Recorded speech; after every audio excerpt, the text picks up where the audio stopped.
महाराष्ट्र चुनाव के बीच शरद पवार के नेता ने एक ऐसा बयान दिया जिससे राजनीति में भूचाल आ गया है।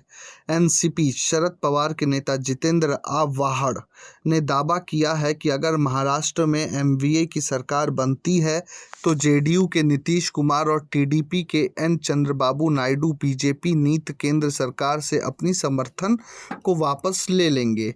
मुंब्रा कलवा विधानसभा क्षेत्र के मौजूदा विधायक जितेंद्र आव्हाड को पार्टी ने एक बार फिर अपना उम्मीदवार बनाया है।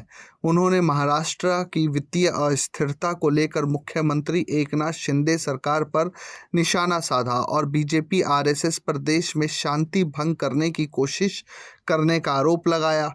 ठाणे के पास मुंब्रा में एक रैली में जितेंद्र आव्हाड ने दावा किया कि 20 नवंबर को होने वाले विधानसभा चुनाव के बाद अगर विपक्षी गठबंधन एमवीए सरकार बनाता है तो केंद्र में बीजेपी के सहयोगी नीतीश कुमार और चंद्रबाबू नायडू उसका समर्थन करना बंद कर देंगे। विस्तार पर बताए बिना उन्होंने कहा कि एक बार सत्ता में आने के बाद एमवीए 3,000 रुपये की मासिक वित्तीय सहायता प्रदान करेगा, लेकिन कहां से करेगा इस बात पर उन्होंने कोई प्रकाश नहीं डाला है।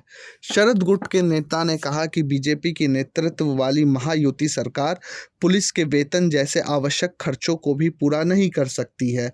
पिछले साल एनसीपी में विभाजन कराने वाले उप मुख्यमंत्री अजित पवार ने अपने चाचा और पार्टी संस्थापक शरद पवार को संगठन की गतिविधियों से अलग कर दिया है। उन्होंने अजित पवार पर आरएसएस की विचारधाराओं की ओर भटकने का भी आरोप लगाया है। जितेंद्र आव्हाड ने दावा किया है कि बीजेपी के नेतृत्व वाली महायुति सरकार राज्य में सांप्रदायिक हिंसा रोकने में विफल रही है।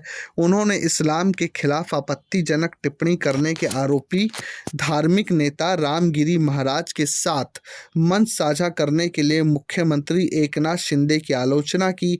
मुंब्रा कलवा निर्वाचन क्षेत्र में 3 बार के विधायक आव्हाड का मुकाबला राकपा यानी एनसीपी ओरिजिनल एनसीपी जो अजीत पवार के पास है वहां के नजीब मुल्ला से है। अब देखना है कि जितेंद्र आव्हाड ने जो दावा किया है वो कितना सटीक बैठता है महाराष्ट्र चुनाव के बाद, या ये सिर्फ चुनावी माहौल में एक गर्मजोशी और माहौल बनाने वाली बात है। Bureau report प्रजाहित।